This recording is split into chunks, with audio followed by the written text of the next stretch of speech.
طبیعت اتنی خراب ہوئی کہ ڈاکٹروں نے بھی جواب دے دیا۔ زندگی کے لالے پڑے ہوئے تھے لیکن انہیں کوئی پرواہ نہ تھی۔ اس حالت میں بھی انہوں نے ایسی ایسی باتیں کی کہ سن کر بے اختیار ہنسی آ جاتی تھی۔ ذرا آپ بھی سنیے اور ہنسیے۔ دوستوں نے سنا کہ مرزا صاحب بیمار ہیں تو مزاج پرسی کو گئے۔ بیمار ہونے کے باوجود وہ ایسی دلچسپ اور مزیدار باتیں کر رہے تھے کہ کسی کا دل ان کے پاس سے اٹھنے کو نہیں چاہ رہا تھا۔ چنانچہ سب دوست بڑی دیر تک ان کے پاس بیٹھے رہے۔ مرزا اٹھ پٹانگ نے دیکھا کہ یہ لوگ اٹھنے کا نام ہی نہیں لیتے تو آپ اپنا تکیہ اٹھا کر کھڑے ہو گئے اور کہنے لگے، اے دوستو، تمہارے دوست اٹھ پٹانگ کو اللہ تعالیٰ نے صحت بخشی، اب آپ تشریف رکھنے کی زحمت نہ فرمائیں۔ یہ سن کر سب لوگ ہنستے ہوئے اپنے اپنے گھروں کو چل دیے۔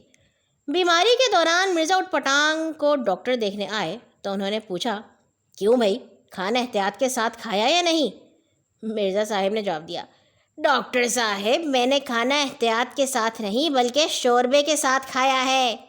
ڈاکٹر صاحب نے ان کی بات سنی انسنی کر کے تاکید کی کہ غذا میں پرہیز کیا کیجیے، پرہیز نہ کیا تو سمجھ لیجیے کہ زندگی خطرے میں ہے، بس ذرا کم کھایا کیجیے، ڈاکٹر نے کہا۔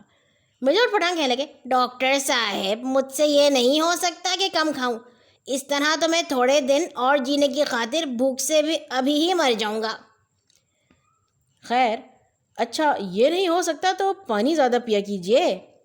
مرزا صاحب کہنے لگے، پانی تو جوتوں کے تلوں کو بھی گلا دیتا ہے، آخر پیٹ میں زیادہ ہوگا تو آنتوں کا کیا حال ہوگا؟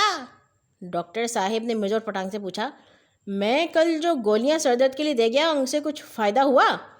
مرزا اٹھ پٹانگ نے جواب دیا، جی ہاں، بہت فائدہ ہوا، میں ان گولیوں سے دن بھر کھیلتا رہا اور اس طرح سر کے درد کی طرف دھیان ہی نہیں گیا۔ بہت دن کی بیماری کے بعد جب مرزا اٹھ پٹانگ تندرست ہوئے تو ڈاکٹر نے ان سے کہا، دیکھیے مرزا صاحب، میں آپ کی تندرستی کا باعث بنا ہوں اور میں نے آپ کی خوراک بہت بڑھا دی ہے، اب میری فیس نکالیے۔ مرزا جی کہنے لگے، ڈاکٹر صاحب کیا کروں، آپ کی دوا سے مجھے اس قدر بھوک لگنے لگی ہے کہ جتنا روپیہ میں آپ کو بطور فیس دینا چاہتا ہوں وہ سب کھانے میں ہی خرچ ہو جاتا ہے۔ ایک اور ڈاکٹر نے مرزا اٹھ پٹانگ سے کہا، آپ کی بیماری بڑی خطرناک تھی، یہ صرف آپ کی طاقت تھی جس نے آپ کو بچا لیا۔